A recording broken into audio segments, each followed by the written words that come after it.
सन्मान बोरोलीतील 100 इयत्ता 4थी पर्यंत असणाऱ्या मुलींचं आपण बँक खातं ओपन केलंय.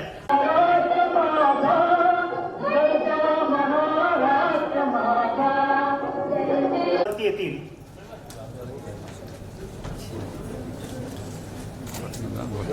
वीर सावरकरांचा भारत माता की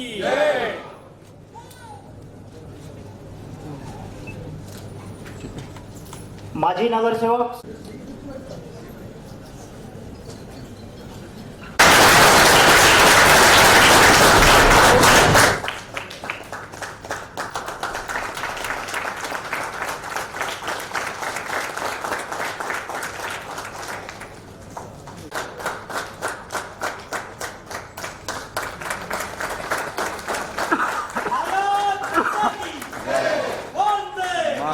गणेश खणकर, वर्षाताई राणे, प्रवीणबाई शाह आणि सुरेंद्र गुप्ता यांच्या हस्ते आपण हे पासबुक वितरण उद्घाटन सोहळा संपन्न करत आहोत.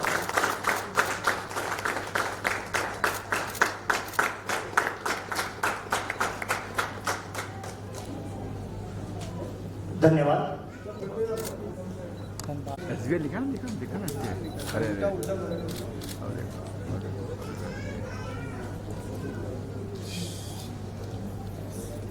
धन्यवाद, भरपूर धन्यवाद. चला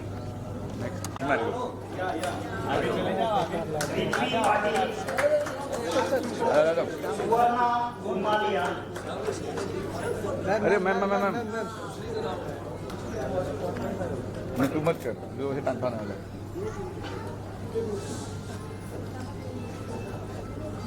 गुल्लक भी दे रहे गुल्लक है ना.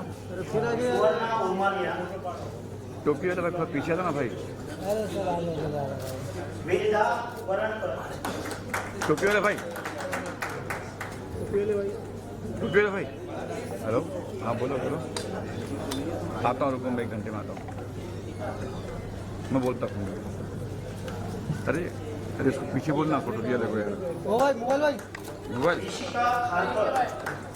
इनका सुनता ही नहीं है. कितना आगे गया, कितने आगे बात करो, लेकिन ठीक है ना भाई. जब से मोबाइल आता तो ये तकलीफ हो गई.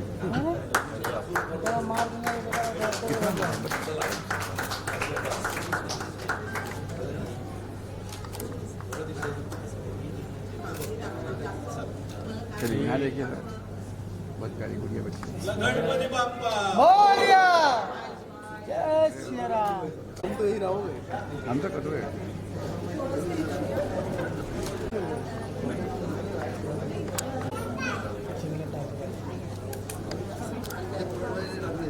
जब तक रोड भी है. अरे सर कर दिए तो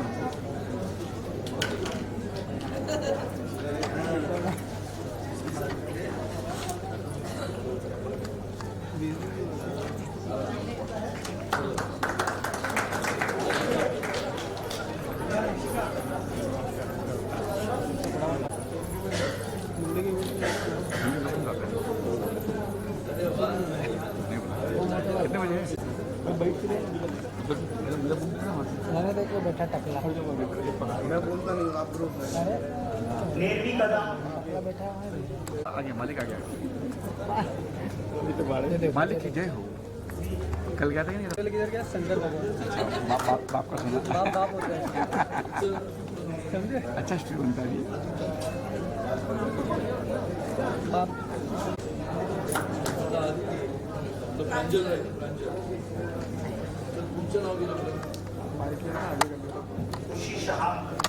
बेटा यहाँ देखो बेटा. उसको एक बच्ची बाकी है ना. बाकी है. भाई तो ले लेना, पीछे से लेना था. Sir Praveen sir.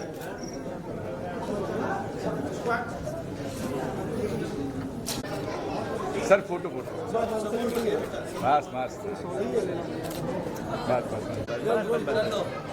बाकी तो देख लेंगे, बाकी तो काटेंगे.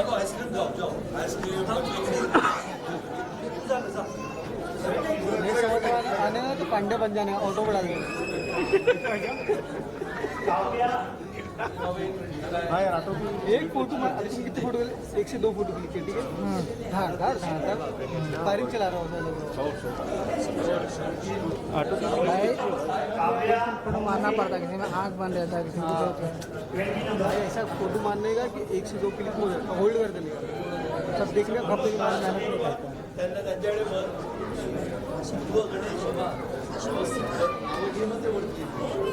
अनुष्का शिंदे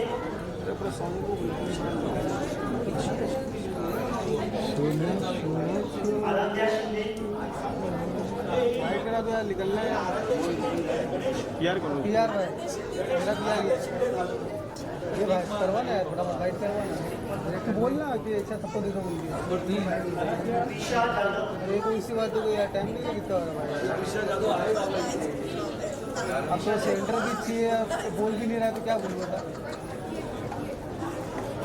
ऐश्वर्या भुया हाँ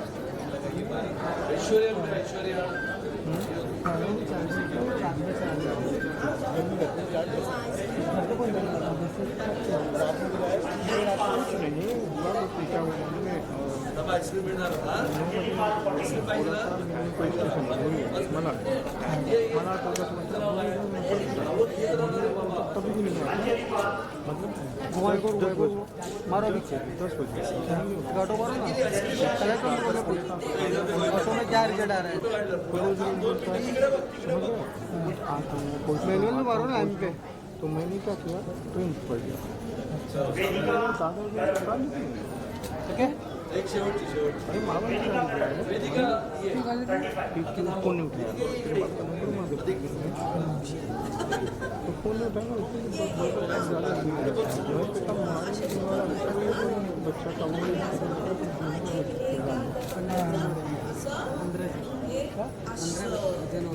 बच्चा का सगळे आईस्क्रीम खायला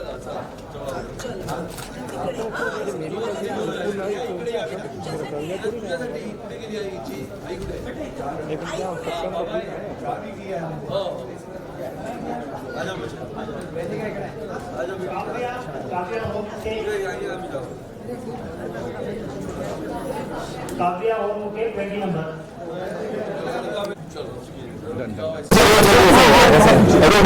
सर क्या कुछ कहेंगे सर आज के इस कार्यक्रम? देश के प्रधानमंत्री आदरणीय श्री नरेंद्र मोदी जी की सरकार को आने वाले 30 तारीख को 9 साल पूरे हो रहे हैं और ये देश जिस प्रकार से पिछले 9 साल में आधुनिकता की ओर बढ़ा, आदरणीय प्रधानमंत्री श्री नरेंद्र मोदी जी के नेतृत्व में ये देश ने पिछले 9 वर्षों में जिस प्रगति की राह देखी, न सिर्फ एक राज्य में बल्कि हर राज्य के हर कोने में विकास की गंगा बहने लगी। और आदरणीय मोदी जी को हम धन्यवाद इसके लिए भी देते हैं कि बहुत सारी योजनाएं उन्होंने कल्पकता से इस देश के छोटे छोटे बेटियों के लिए उन्होंने बनाई। शिक्षा का क्षेत्र हो, सेना का क्षेत्र हो, अलग अलग क्षेत्रों में हमारी बेटियां पढ़े बढ़े आगे चले, इसके लिए उन्होंने बेटी पढ़ाओ अभियान, जो अलग अलग अभियानों से भी सर्वश्रेष्ठ है। ये देश की छोटी छोटी बच्चियां, छोटी बेटियां आगे बढ़ के आगे बढ़े, इसके लिए बहुत ही कल्पकता से योजनाएं बनाई और वो योजनाएं कल्पकता से वास्तविकता में उतारने के लिए प्रयास किए। और इसके लिए आज अभी हम सभी यहाँ पर बोरीवली में ये हमारी छोटी छोटी बेटियों के नाम पे हमने बैंक के खाते खोले हैं और स्टेट बैंक ऑफ इंडिया के माध्यम से कोई दूसरी में है, कोई तीसरी में है, कोई पहली में है, ये छोटे बेटियों के नाम पे खाते। ऐसे नहीं है कि सिर्फ उनके माँ और पिताजी के नाम पे बैंक अकाउंट है, वो तो सबके होते हैं, लेकिन ये छोटी बेटियों के नाम पे खाता खोल के उसमें करीबन 100 बेटियों के नाम पे खाता खोल के हमने उसमें हजार रुपए भरे हैं। और अगर ये देश भर में ये योजना चली तो हमारी ये बेटियां जब बड़ी हो जाएगी, 18 साल की हो जाएगी, तो उसमें अलग अलग योजना के माध्यम से जो पैसे हम भरेंगे इनके लिए, वो 18 साल के पश्चात जब वो बड़ी होगी और आगे की शिक्षा हासिल करने के लिए भारत में या भारत के बाहर उसको जाने के लिए प्रयास करेगी, तो उस पैसे का लाभ उसको आने वाले समय में शिक्षा के लिए होगा। ये बहुत ही अभिनव अनोखा प्रयोग है और मैंने उसकी शुरुआत हमारे विधानसभा के क्षेत्र में उसकी शुरुआत की है। 100 बेटियों के नाम पे हमने अकाउंट खोले। उनमें से आज जितनी बेटियां यहाँ पर उपस्थित है उनको हमने पासबुक का वितरण किया। एक छोटी बैंक, जो हम छुट्टा पैसा वो बैंक में डालते हैं, जब हम सब बच्चे हुआ करते थे तो वो छोटा पिगी बैंक लेके हम भी घूमते थे, ऐसे इनके हाथों में भी वो हमने बैंक दिया है। और ये पासबुक के माध्यम से एक नया कार्यक्रम छोटी बेटियों को हमारे साथ जोड़ने का और उनका जो सपना है उनके दृष्टि से भारत को आगे बढ़ाने का।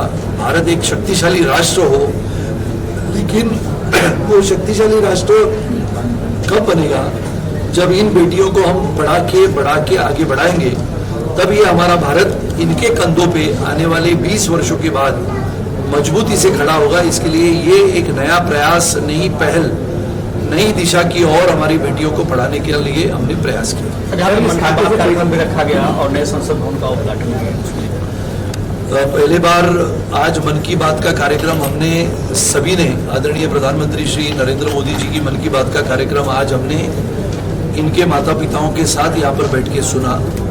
आज 28 तारीख है। इस देश को हिंदुत्व की विचारधारा देने वाले स्वतंत्र वीर सावरकर जी की 140वीं जन्म जयंती है। वो जन्म जयंती के उपलक्ष्य में भी हमने स्वतंत्र वीर सावरकर जी के प्रतिमा को, उनकी पवित्र स्मृति को अभिवादन किया, कोटि कोटि वंदन किया। और उसके पश्चात आदरणीय प्रधानमंत्री श्री नरेंद्र मोदी जी ने नए संसद भवन का आज उद्घाटन किया। ये देश में पहले का जो संसद भवन था, जिसका इतिहास था, और ये नया संसद भवन जो आने वाले समय से आधुनिक भारत की एक नई पहचान बनेगा। स्वतंत्रता का संग्राम, स्वतंत्रता का इतिहास, आजादी के वो 75 वर्ष जिसको हम अमृत महोत्सव कहते हैं, वो सभी बातों का, सभी चीजों का और सभी घटनाओं का इतिहास हमारे पुराने संसद भवन में है। और ये नया संसद भवन जो आने वाले हिंदुस्तान के गर्वशाली, शक्तिशाली होने का एक नया अंदाज हम सबको देगा। आज हमारे पास 545 सांसद है जो हमारे संसदीय क्षेत्र से चुनाव जीत के आते हैं। करीबन 200 के ऊपर हमारे राज्यसभा के सांसद है। जब नए सिरे से 2026 में जनगणना होगी, मतदाताओं के माध्यम से नए मतदार क्षेत्र बनेंगे, तो वहां पर करीबन 888 का संसदीय क्षेत्र बनेंगे, यानी 888 सांसद चुन के आएंगे। करीबन 300 के ऊपर राज्यसभा के सदस्य होंगे, यानी करीबन 1000 के ऊपर के सांसद जहां पर बैठने की व्यवस्था होगी। आधुनिक स्तर का वो कार्यक्रम उनको जानकारी मिलेगी। और हर सांसद को भाषण करते समय या कोई मुद्दा रखते समय अपने पास की जानकारी और पूरे देश भर की, पूरे विदेश की जानकारी अपने साथ उपलब्ध हो, इसके लिए आधुनिक संसद भवन का निर्माण करने वाले आदरणीय प्रधानमंत्री जी को भी मैं लाख लाख बधाई देता हूँ। मैं आभारी हूँ और धन्यवाद कहना चाहूँगी, बहुत बहुत बड़ा धन्यवाद अपने आदरणीय श्री नरेंद्र मोदी जी का, जिन्होंने ये स्कीम चलाई है बेटी बचाओ बेटी पढ़ाओ के द्वारा, कि अपनी देश की लड़कियां और स्त्री एक परिपूर्ण और स्वतंत्र जीवन जी सके, इसके लिए एक बहुत बड़ा कदम है। और हम ये शुरुआत यहाँ बोरीवली विधानसभा में कर रहे हैं। कॉन्ग्रेचुलेशंस कहना चाहूँगी, अभिनंदन अपने जो अंदर विधायक हैं श्री सुनील राणे जी का, और सभी ये बच्चियाँ जो आज आई हैं यहाँ पे, उनका भी अभिनंदन। सर, इस खाते से पैसे निकाल सकते हैं? नहीं, खाते से ना माँ और पिताजी कोई पैसे नहीं निकाल सकते, लेकिन ये जब बड़ी हो जाएगी, अभी जैसे मैंने कहा कि बहुत सारे NGOs काम करते हैं, बहुत सारी संस्थाएं काम करती है, बहुत सारे लोग ऐसे होते हैं जो मदद या सहायता बेटियों को पढ़ाने में, बढ़ाने में, उनकी शिक्षा के लिए मदद करते हैं, जिनका नाम गुमनाम रहता है। ऐसे बहुत सारे लोग ये खाते में पैसा भर सकते हैं। निकालने की व्यवस्था ये जब 18 साल की होगी तब यही कर सकती है, बाकी उस खाते को कोई हाथ नहीं लगा सकता। माँ और पिताजी कोशिश भी करें तो हमको तुरंत पता लगेगा कि माँ बैंक में गई है। इसके लिए ये सबको हमने, अभी बड़ी हो जाएगी तो हम सिखाएंगे कि अपना बैंक बुक आगे आने वाले समय में कैसा चलाएं। सर आप अभी महाड़ा में गए थे, बैठक भी किए थे, लोगों का कहना है आप जब से महाड़ा जाएंगे लोगों का जो काम है और तेजी सूरत पे गए। मैं तो मिल मजदूरों के लिए, मिल मजदूर ये मेरे दिल का विषय है। मेरे पिताजी विधायक थे, मंत्री थे, लेकिन वो पहले मिल मजदूर थे और इसके लिए मिल मजदूरों को घर मिले। पिछले कई वर्षों से लगातार जिन्होंने अपने पसीने से, खून से इस मुंबई में बसी हुई मिलों में काम किया, चाहे वो उत्तर प्रदेश से आया हो, बिहार से आया हो, महाराष्ट्र से हो, गुजरात से हो, ये मिलों की जमीन तो करोड़ों के भाव में बिल्डरों के हाथ में चली गई, लेकिन जिस मजदूर ने इस मिल में अपना पसीना बहाया उसको हमने घर देने का वादा किया था। उस वादे को पूरा करने के लिए मैंने माड़ा में अभी जिम्मेदारी ली है और मैंने ऐलान किया है, एजेंट को दिखाओ 5,000 रुपया मेरे से इनाम ले लो, और अगर एजेंट दिखे और ये साबित हो गया कि ये एजेंट हमारे गरीब मिल मजदूर को भड़का रहा है और उसका घर लेने के लिए प्रयास कर रहा है, तो उसको भी जेल में डालने का प्रयास में करूँगा। सर आपने ये भी कहा है कि वहाँ पे जो भी आते बाहर सोने को नहीं रहता है, सोने को नहीं रहते, उनको वहाँ पे होगा क्या? एक कोने कोने में से आने वाले हमारे मिल मजदूर भाइयों और बहनों को मैं इतना ही कहना चाहता हूँ कि आप अभी बिंदास्त आइए। ये सरकार शिंदे फडणवीस जी की सरकार है और उसमें मिल मजदूरों को हक का घर देने के लिए जिम्मेदारी मेरे ऊपर दी हुई है और निश्चित रूप से विश्वासपूर्ण वातावरण में अपने मिल मजदूरों का सम्मान करते हुए उसको घर देने का प्रयास मैं करूंगा। कोई एजेंट या कोई भी व्यक्ति गुमराह करने की कोशिश करेगा और ये साबित हुआ तो निश्चित रूप से वो एजेंट को जेल के दरवाजे खोल के उसको अंदर डाल। सर लाखो मिल मजूर आहेत, तुम्ही या लाखो मिल मजूरमध्ये कसं पोहोचणार आहात आणि त्यांच्यासाठी काय काय तुम्ही प्लॅनिंग केलेलं आहे? लाखो मिल मजदूर आहेत ही गोष्ट खरी आहे। 1,74,000 गिरणी कामगारांनी रजिस्ट्रेशन केलं होतं, त्यापैकी 15,000च्या लॉटऱ्या झाल्या। पहिली लॉटरी 2012ला झाली, दुसरी 2016ला झाली, तिसरी 2016ला झाली आणि चौथी 2020ला झाली। त्या 15,900 घरांपैकी साधारणपणाने एक 8,500 ते 9,000 घरांचा ताबा मिळाला। उरलेल्या घरांचा ताबा काही गोष्टींमुळे रखडला होता, पण येणाऱ्या 1.5 महिन्यामध्ये पहिल्यांदा 1,000 घरांच्या चाव्या या आम्ही आमच्या मिल कामगारांना देणार आहोत, गिरणी कामगारांना देणार आहोत। उरलेल्या जवळजवळ 6,000 चाव्या, ज्याच्यामध्ये काही घरांची दुरुस्ती रखडलेली आहे। कोरोनाच्या कालावधीमध्ये ही घरं विलगीकरण कक्षाला दिली होती, त्यामुळे ही घरं सुद्धा दुरुस्त करून येणाऱ्या काही महिन्यामध्ये त्याच्या लॉटऱ्या करून ज्यांच्या लॉटऱ्या राहिल्या असतील त्या आपल्या गिरणी कामगाराला हे सरकार न्याय देण्याच्या भूमिकेमध्ये येणाऱ्या 90 दिवसामध्ये काम करणार।